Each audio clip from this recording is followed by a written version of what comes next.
रंगपंचमीचा पहिला रंग मिसेस राणींना, मग बायकोला. मिसेस राणेंना कलर लावायला चालले.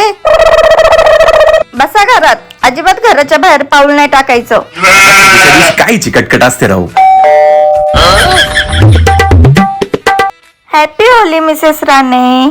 आली वाटतं माझी हिरोईन. अल्केश कुठे गेले? त्यांना मी काही सामान आणण्यासाठी बाहेर पाठवले. खोटारडी बायको. दीपाली, काय काय आणायचंय सांग मला, मी घेऊन. अरे Mrs Rani, happy Holi. Happy Holi. मी सकाळपासून तुमची वाट पाहत होते. काय म्हणताय? अहो मी पण सकाळपासून पाहत होतो वाट, पण काही लोक असतात ना चांगल्या कामात अडथळा घालतात. मग दीपाली, आज काय प्लॅन आहे? काही स्पेशल नाही, यांची तब्येत खराब आहे. तुम्ही गेल्या की दरवाजा बंद करून मी यांना हॉस्पिटलमध्येच नेणार आहे.